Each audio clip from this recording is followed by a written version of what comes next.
for sticking with us here at the Playmakers. Only 3 games remain in the regular season for KU, and their next win would clinch at least a share of the Big 12 regular season title.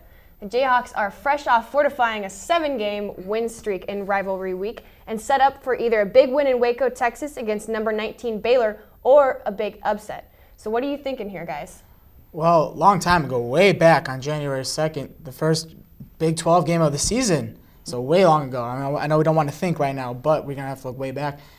Kansas totally dismantled the Baylor. They beat them by 28. But again, on the road, KU still kind of struggles a little bit. But I do think that KU comes out this one because they do have Baylor's number. They usually do.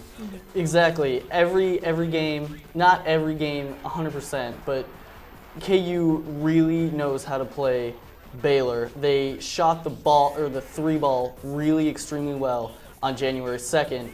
They scored well over 90 points in that one because of the 3-ball. And if they're able to do that down in Waco, I see Kansas taking the win again. Yeah, well, and we haven't seen them do much of, have that much success on the 3-ball since this season, No, too. they really haven't.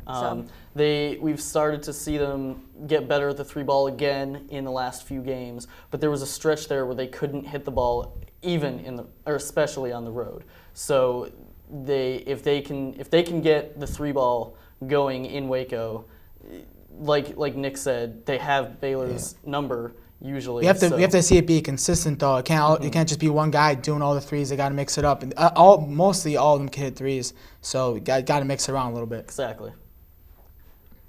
All right. Well, let's take a look at some of the big matchup problems for opposing teams when you face KU and when you face Baylor. So for Kansas, there's the great Perry Ellis. He is a wooden watch player this year. He's averaging almost 17 points a game. That's leading the team. He's leading the team with 6 rebounds per game.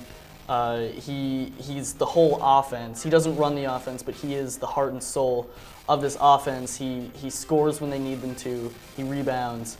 He's a matchup to watch. Nick. I think that when we look at Taurean Prince, he's one of those guys. Taurean Prince, excuse me. This weekend against Texas, they could not game plan for him, and he took advantage of that. He averages 15.1 points per game, which leads all teams. So if KU cannot find out a way to stop him, which is they usually struggle with guarding big men, that could be a big factor in this game. But I still do think that Kansas will come out with this one. I agree. Texas, like you said, didn't do a good job of guarding Prince, but I think with that extra tape that Kansas has now, they'll be able to plan for Prince and Perry.